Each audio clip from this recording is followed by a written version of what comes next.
this is one of the most heartening things as a Ferrari fan is when Leclerc finishes second, 2 seconds off the lead and is disappointed. Like from a year of such Red Bull dominance to hear him, really feel like this could have been the opportunity for the win. Like that says great things for the program going into Abu Dhabi and going into 2024. He qualified, 0.3 ahead of Verstappen, and he passed Verstappen on merit. Yeah, I know we mentioned that Verstappen had that 5-second penalty, but before he came in for the pit, he was passed legitimately on track at what feels like for the first time since 2021. Honestly, it feels like it's been so long since that's happened. I know it's been shorter than that, but yeah, man, that's it's a big boost for Ferrari, I think. Joey, that's an excellent point, because I remember tweets from the last couple of years where Leclerc was saying, we're really happy with a 4th place result today. And for a Ferrari driver to be saying, if you're happy with a result where you don't even get on the podium, I think speaks volumes of where that team has been the last couple of years, really not even being close to competitive enough to take the fight to Mercedes or take the fight to Red Bull when, either one of those teams pick your season where they've been so dominant. So the fact that Leclerc finishes second and says, we're disappointed, we feel like we could have had the win today. Obviously, it's too late this season, but I think, we go into this offseason here. It'd be great for the entire sport, honestly, to have Ferrari up there, to have Mercedes back up there.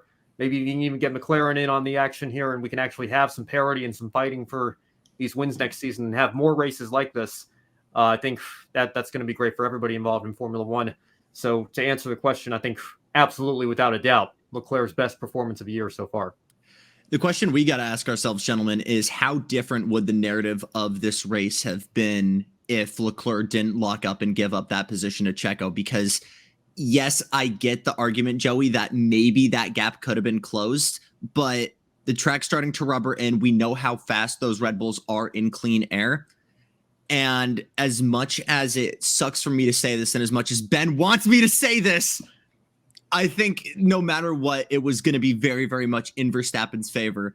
So instead of getting a boring finish where we just watch that gap grow a little bit longer and longer, we watch Charles let it hang in turn 16 and just absolutely chuck it from way, way further than he should have on Checo for what I felt like was the move of the year. And honestly, if we're asking ourselves that question, then we've got to do the other side of it and say, what if Ferrari had the 1-2 exactly to fight with, exactly. and had Sainz up there and had a kind of a fair battle, not this 2v1 situation?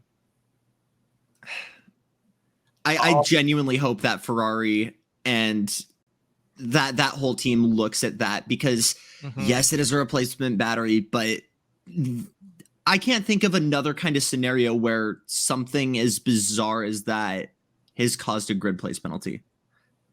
The first thing that instantly stands out to me was Sepang 2017, Grosjean hits a drain cover. I don't remember if he got a grid penalty for that, but no, just was it totally early unfair. enough in the season the allocation wasn't an issue? Because it was second flyaway season.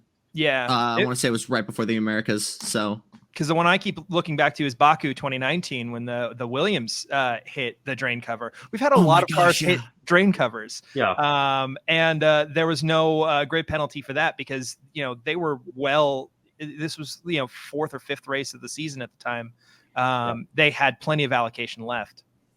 Well, and that was your point yesterday, Joey, about the penalty wasn't for hitting the drain cover. It was because you hit the drain cover, you went over the allocated number of parts, and that led you to get the penalty, as it always would in that circumstance. My counter argument to that would be the reason you went over was because of something entirely out of your control, and maybe they should consider a special circumstance for that. Obviously, they didn't. And to your point as well, if they had, would have been very interesting if it had been a 2v2 Red Bull versus Ferrari battle and how that would have played out. So unfortunately, I feel like we were kind of robbed of that. Could have been, yeah. I'll tell you, I'm going to be really disappointed if Max or Checo wins next week and they go 21 for 22, because that one Singapore race Yeah. that Ferrari won. Dude, really we'll did take in a way of Checo at something the- special. Like if you're going to dominate this much, if you're I going was to make gonna say a Checo win. We'll take anyone that is not Max. We will do anything to not hear the Dutch national anthem one more time.